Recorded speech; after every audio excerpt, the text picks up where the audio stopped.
In a misty vale of war-torn mountains, where silence can be as deadly as a bullet, one woman's unyielding gaze through a sniper scope changed the course of a forgotten battle. This is the true tale of courage whispered through the fog, where every breath could betray your position, and a single shot at impossible distances tested the limits of human resolve. Inspired by real accounts from elite marksmen in high-altitude conflicts, it draws you into a world where survival hangs on the edge of precision and patience. Will you hold your breath with her? Elena Petrova stood atop the jagged ridge, her breath forming faint clouds in the freezing air. The fog rolled in like a living entity, swallowing the valley below in a thick, gray shroud. At 2,000 meters elevation, the world felt distant and unforgiving. She was 28, a former biology teacher from a small Ukrainian village, now transformed into one of the most precise snipers in her unit.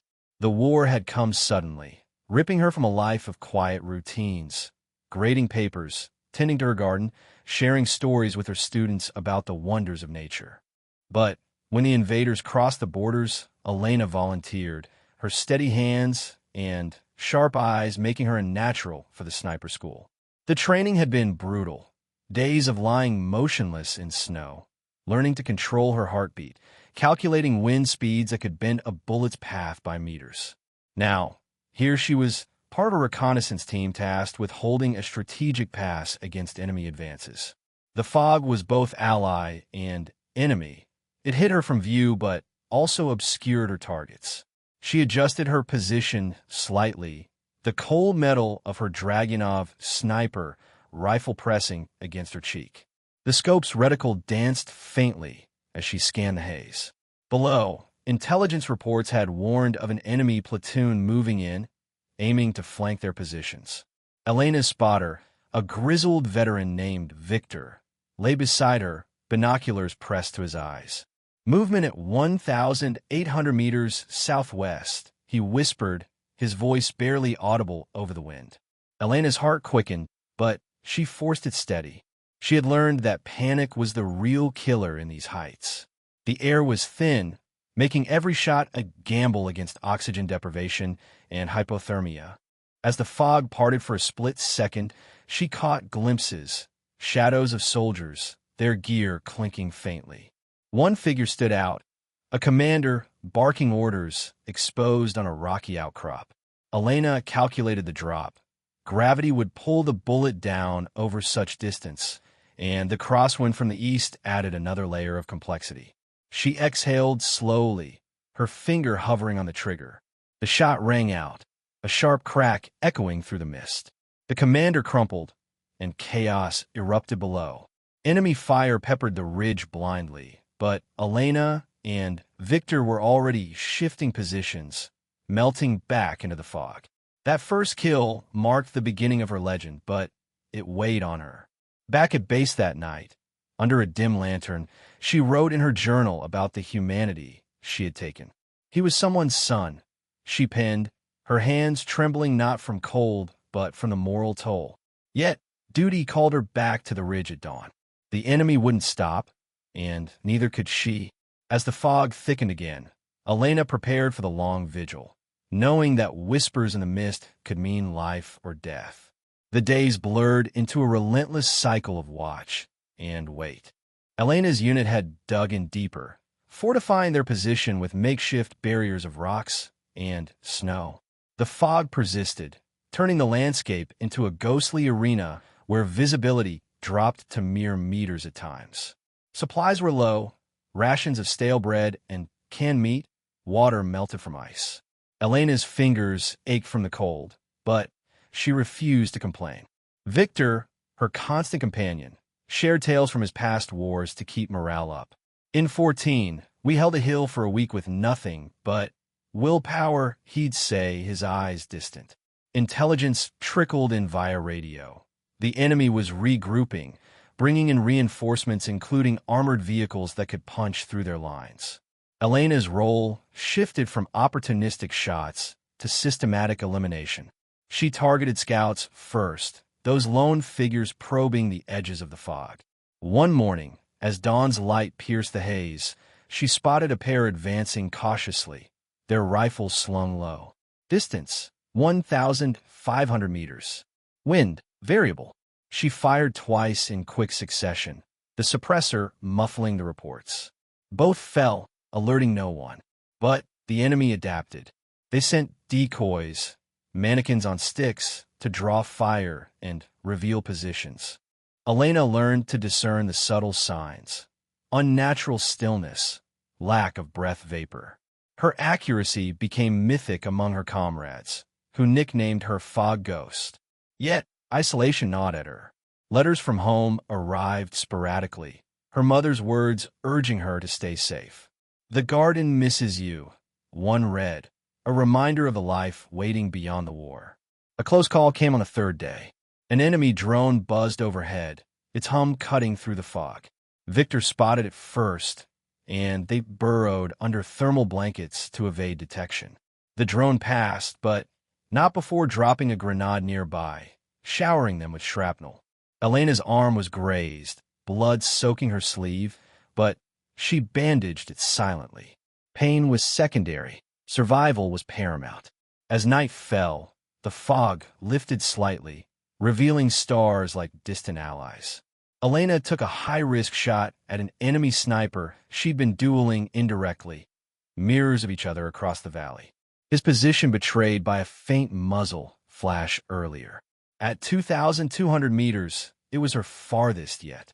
The bullet found its mark, silencing the threat. Victor clapped her shoulder. "You're rewriting the rules up here." But Elena felt no triumph, only the heavy burden of necessity. The whispers in the fog grew louder, carrying echoes of fallen foes and unspoken fears as she steeled herself for the escalating battle ahead. Tensions escalated as the enemy launched a probing assault. Under cover of denser fog, they advanced in waves, their boots crunching on frozen ground. Elena's vantage point became a crucible. She and Victor coordinated with the main unit via hushed radio calls, directing artillery strikes based on her observations. "Hostiles at Grid 47, 1,900 meters," she'd relay, her voice calm despite the adrenaline. One encounter stood out, a squad of 8 closing in, using the mist to mask their approach. Elena picked them off methodically, first the point man, then the radio operator to sow confusion.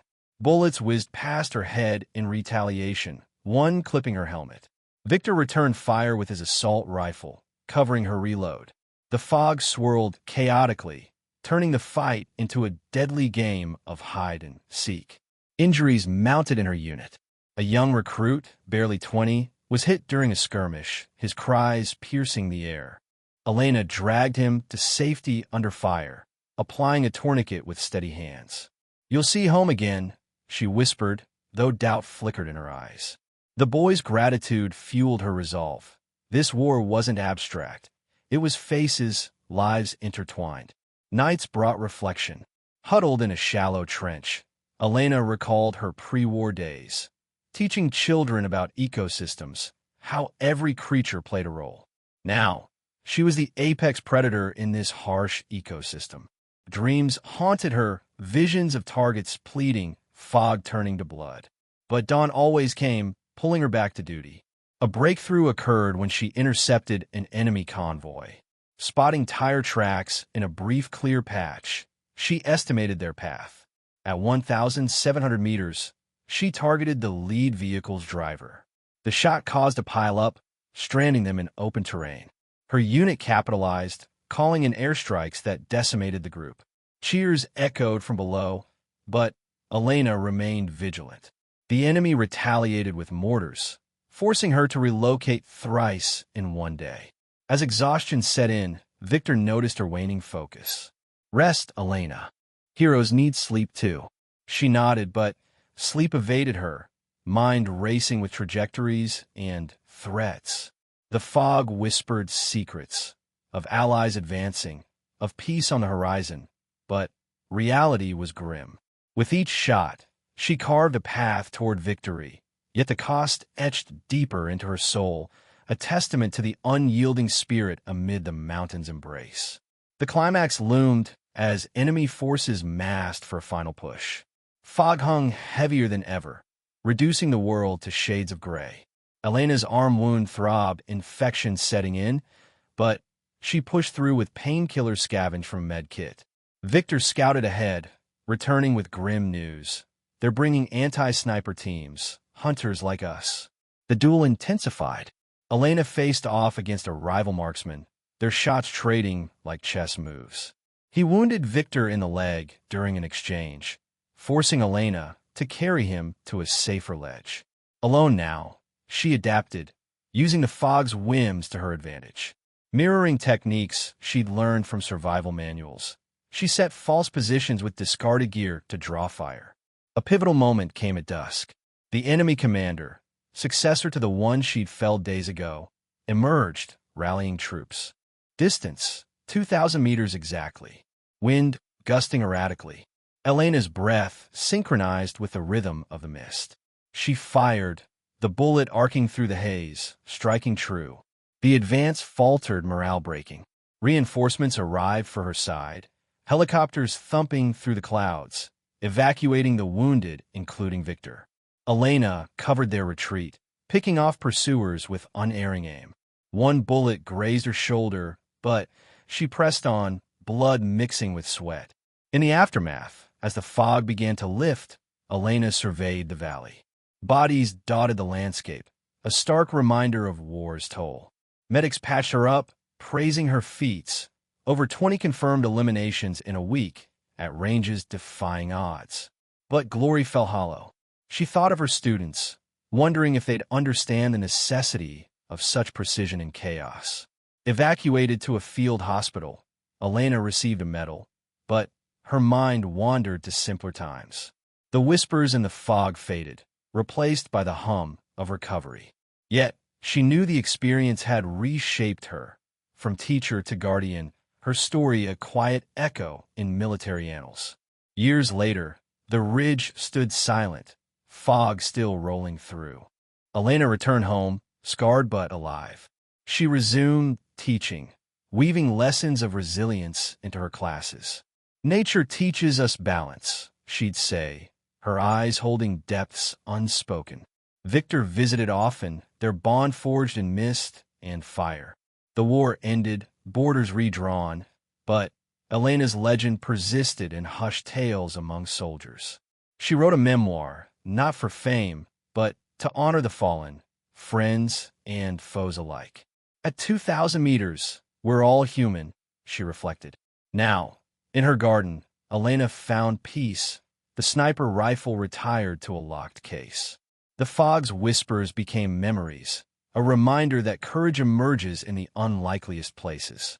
Her story inspired a new generation, proving that one steady hand can shift the tides of conflict, echoing through time as a beacon of unyielding spirit. Years passed after the war ended. Elena Petrova returned to her small village near the Carpathian foothills. The mountains that once hid her from death now stood peaceful and green. She walked the same dirt paths she knew as a child. Her old house waited for her with cracked walls and a garden overgrown with wildflowers. Neighbors greeted her quietly.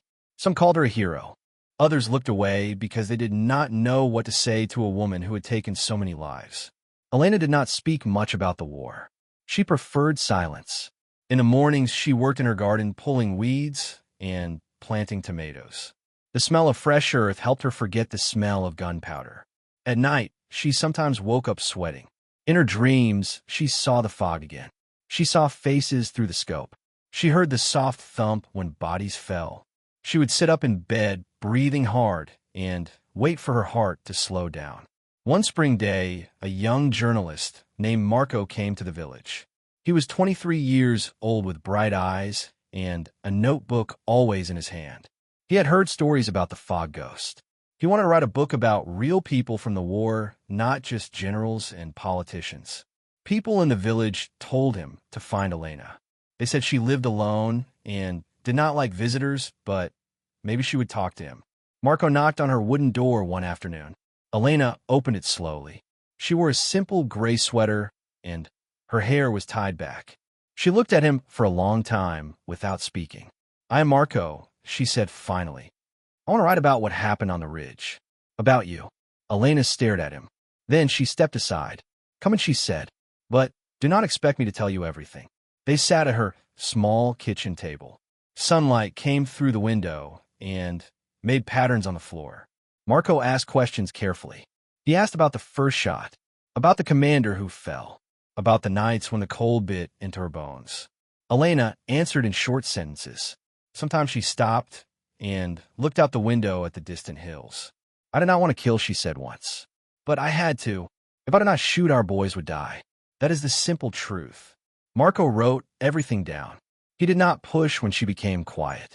He understood that some memories hurt too much to bring out all at once. Days turned into weeks. Marco visited often. Sometimes he brought bread from the town bakery. Sometimes he brought tea. Elena started to talk more. She told him about Victor, about how he lost 2 fingers to frostbite, but never complained. About the young soldier she carried down the mountain with blood soaking both their clothes. About the enemy sniper who almost killed her twice. One evening as the sun went down, Elena stood up. She walked to a locked wooden box in the corner of the room. She opened it with a small key she kept on a chain around her neck. Inside lay her old Dragunov rifle, cleaned and oiled. The scope still looked perfect.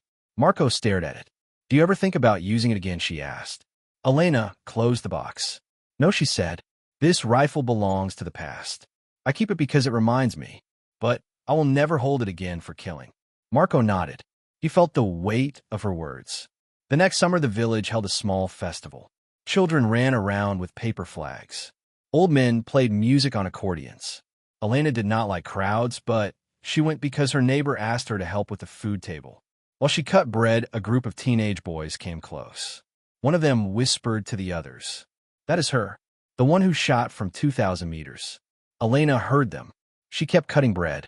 Her hands did not shake anymore. One boy stepped forward. His name was Taras. He was 16 with messy hair and curious eyes. "Is it true?" he asked. "Did you really kill so many people?" The other boys went quiet. Everyone around the table stopped talking. Elena looked at Taras. "Yes," she said, "I did. And every time it hurt me. War is not a game. It takes pieces of you that never come back." Taras swallowed. "Then why did you do it?" "Because someone had to," she answered. "And I was good at it. But being good at killing is not something to be proud of. It is something you carry like a heavy stone inside your chest." The boy looked down. "I am sorry," he said. "I should not have asked like that." Elena put her hand on his shoulder. "It is okay," she said. "You are young. You ask because you want to understand. One day you will know that some questions have no easy answers." After the festival, Marco asked Elena if she wanted to speak at the local school. The teachers wanted someone to talk about courage.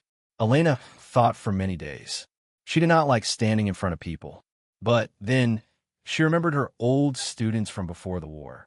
She remembered how she used to tell them stories about nature and about doing what is right even when it is hard. She agreed. On the day of the talk, the school hall was full. Children from 10 to 18 years old sat on wooden benches. Teachers stood at the back. Elena wore a plain dress. She did not bring notes. She simply stood and started to speak. "I was a teacher like some of your teachers," she began. "I love plants and animals. I love quiet days. Then the war came. It changed everything. I became a soldier. I learned to shoot very far.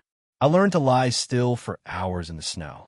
I learned to watch people die through a small piece of glass." The children listened without moving. "I want you to know something," she continued. "Courage is not only about fighting. Courage is also about choosing not to hate, even when people hurt you, even when you lose everything. I saw good people on the other side, too. They had families. They had dreams. War made us enemies, but it did not make us monsters." She paused. Her voice became softer. "I kill because I had no other choice. But I never enjoyed it. I never celebrated it. And now I live every day trying to make peace inside myself. You will face hard choices in your lives. When that time comes, remember this. The strongest person is the one who chooses kindness, even when the world tells them to be cruel." The room stayed quiet for a long time. Then a girl in the front row stood up. She was about 12 years old. She had tears in her eyes. "Thank you," she said. "My father did not come back from the war. But hearing you makes me feel he did something important." Elena walked down from the stage. She hugged the girl. For the first time in many years, she cried in front of other people. After that day, Elena started to heal more. She visited the school often. She taught the children about birds and trees. She showed them how to plant seeds. She told them stories about the mountains without talking about blood. Marco finished his book. He called it Whispers in the Fog. When it came out, many people read it. Soldiers, teachers, young people, mothers who lost sons. The book did not glorify war. It showed the human cost. It showed the quiet strength of one woman who did what she had to do and then chose to live with the memory. One autumn afternoon, Elena received a letter. The envelope had no name on the back. Inside was a small photograph. It showed a boy about 8 years old standing next to a man in uniform. On the back, someone had written in careful handwriting, "This was my father. He died on the ridge. I do not hate you. I just wanted you to know he was loved." Elena held the photograph for a long time. Then, she placed it carefully in a drawer with her old journal. She did not cry. She simply sat in her garden and watched the leaves fall. Winter came again. Snow covered the village. Elena walked up the old mountain path one morning. She did not carry a rifle. She carried only a thermos of hot tea. She climbed slowly. Her legs were stronger now. The cold air felt clean. At the top, she found the same ridge where she once lay for days. The rocks were still there. The wind was the same. But the fog was gentle today. It moved softly like white silk. Elena sat on a flat stone. She drank her tea. She looked at the valley far below. No soldiers marched. No shots rang out. Only birds flew across the sky. She thought about the men she killed. She thought about her friends who died. She thought about the boy in the photograph. She thought about the girl who hugged her at school. "I am sorry," she whispered to the wind. "I am sorry for all of it." The wind answered with silence. Elena stood up. She felt lighter than she had in years. The heavy stone inside her chest was still there, but it did not press so hard anymore. She walked back down the mountain. Snow crunched under her boots. The village lights glowed in the distance like small, warm stars. When she reached home, she opened her garden gate. She looked at the sleeping plants covered in white. She smiled a small smile. Tomorrow she would plant more seeds. Tomorrow she would teach more children. Tomorrow she would live one more day in peace. The whispers in the fog had finally become quiet, and Elena Petrova walked into her house knowing that even after the worst storms, the earth still grows again. More years went by. Elena Petrova grew older. Her hair turned mostly gray. Small lines appeared around her eyes from many days in the sun and many nights of quiet thinking. She still lived in the same small house. The garden became even more beautiful. Roses climbed the fence. Apple trees gave sweet fruit every autumn. Children from the village often came to help her pick berries or water the flowers. They called her Aunt Elena. She liked that name better than any medal. Victor visited sometimes. He walked with a limp now because of the old wound in his leg. They sat on the porch drinking strong tea and watching the sunset paint the mountains orange. They did not talk much about the ridge. They talked about simple things: the weather, the price of bread, the new calf born at the neighbor's farm. But sometimes Victor would look at her and say thank you without any other words. Elena understood. She would just nod and pour him more tea. One early summer morning, a letter arrived. It came from a big city far away. The envelope felt thick and important. Inside was an invitation. A university wanted Elena to come and speak, not just to children this time, to students who studied history and peace. They had read Marco's book. They wanted to hear her voice in person. They offered to pay for the train ticket and a small hotel room. Elena read the letter 3 times. She felt strange. Part of her wanted to say no. Crowds still made her nervous. Big cities felt too loud after so many years of quiet village life. But another part of her remembered the girl at school who cried about her father. She remembered the photograph of the little boy and his soldier dad. Maybe her words could help someone else find a bit of peace. She decided to go. The journey took 2 days by train. Elena sat by the window watching fields and forests pass by. She saw young people laughing in the seats nearby.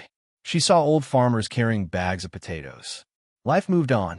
The war felt like a dream from another time. When she arrived at the university, the halls were full of light. Students hurried everywhere with books and laptops. A young woman named Sophia met her at the gate. Sophia was 21 and wrote her final paper about women in war. She looked at Elena with respect, but also with gentle kindness. "We are so glad you came," Sophia said. "Many people here want to listen." Elena smiled a little. "I'm not sure I have much to say," she answered, "but I will try." The lecture hall was large. Rows of seats went up high. When Elena walked in, almost every seat was taken. Students, teachers, some reporters, even a few veterans with gray hair and medals on their jackets. The room became quiet when she stepped to the front. She stood behind a small table. No microphone. She did not like them. Her voice was soft but clear. Everyone leaned forward to hear. "I was a teacher once," she began.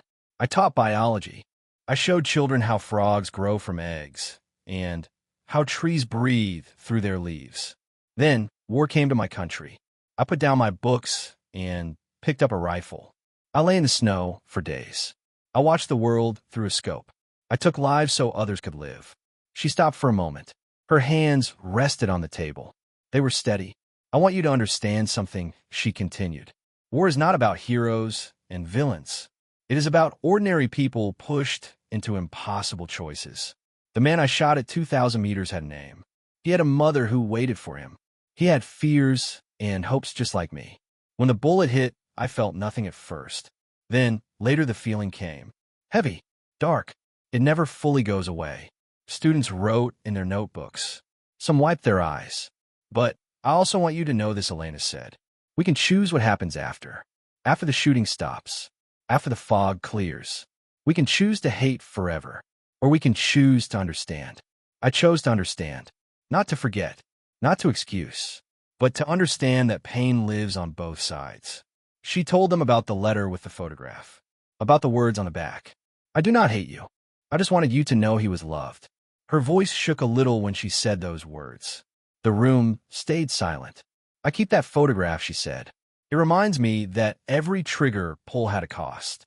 Not just for them. For me too. But it also reminds me that forgiveness is possible. Even in small ways. Even from strangers." A young man in the front row raised his hand. He looked nervous.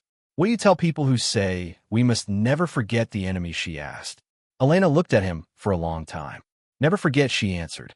"But do not let memory become chains. Remember the pain so you can work to stop it from happening again. Remember the people so you can see their humanity. That is how we break the circle." After the talk, many students came to speak with her. Some thanked her. Some asked quiet questions. One girl gave her a drawing of a mountain covered in soft fog. No soldiers, only birds flying free. Elena held the paper close to her chest. Sophia walked with her back to the hotel. The city lights shone bright. Cars moved fast on the streets. "You changed many minds today," Sophia said. Elena shook her head. "I only told the truth," she answered. "The change comes from the people who listen." That night, in her hotel room, Elena could not sleep right away. She sat by the window, looking at the strange city. She thought about her garden waiting at home. She thought about the ridge. She thought about the silence that finally came after so many years. When she returned to the village, life felt the same, but also different. The air seemed lighter. The colors of the flowers looked brighter. She started a new project. With help from the children, she made a small park near the school. They planted trees. They put benches made from old wood. In the center, they placed a simple stone. On the stone, they carved two words. "Peace grows." Every spring, the children came to clean around the stone. They brought flowers. They told stories. Elena watched from a distance. She did not need to speak anymore. The stone and the trees spoke for her. One winter day, snow fell thick and heavy. Elena was alone in her house. The fire crackled in the stove. She sat in her chair with a warm blanket. A knock came at the door. She opened it. There stood Taras, the boy from the festival. He was a man now, 22 years old, tall, strong shoulders. He wore a soldier's coat, but no weapon. He had finished his service. He came home. "Aunt Elena," he said, "may I come in?" She stepped aside. He shook snow from his boots and walked inside. They sat by the fire. She gave him hot soup. I read the book, he said. Marco's book. I read it twice. Elena nodded. While I was on duty, he continued, I thought about your words. About choosing kindness even when it is hard. There were moments when I wanted to hate. But I remembered what you said. I try to see the person, not just the uniform. He looked into the fire. I did not always succeed, he said. But I tried. And when I came home, I want to tell you. Thank you. Elena reached over and touched his hand. Her eyes were wet. You do not need to thank me, she said. You only need to keep trying. That is enough. Tara stayed for hours. They talked about many things. Not only war. They talked about dreams. About the future. When he left, he hugged her tight. Outside, the snow kept falling. It covered the village in white quiet. Elena closed the door. She stood for a moment, listening to the wind. The whispers were gone now. Not just from the fog. From inside her, too. She walked to the wooden box in the corner. She opened it one last time. The rifle lay there clean and silent. She looked at it for a long minute. Then she closed the lid. She turned the key. She put the key in a drawer and never took it out again. Spring came once more. Birds returned. Flowers opened. Elena worked in her garden every day. Children ran around her. Laughter filled the air. She was old now. Her steps were slow, but her heart felt young. She had carried the heavy stone for many years. Now she carried seeds instead. One evening as the sun went down, she sat on the porch. The sky turned pink and gold. She looked at the mountains. They stood strong and calm. A small breeze moved through the trees. It carried the smell of fresh earth and blooming flowers. Elena closed her eyes. She smiled. The war was over. Not just outside. Inside, too. And in that quiet moment, Elena Petrova knew she had found something stronger than any bullet. She had found peace. Real peace. The kind that grows slowly like a tree. The kind that lasts longer than any storm. The mountains watched over her. The garden bloomed around her. And the world kept turning gentle and hopeful toward tomorrow.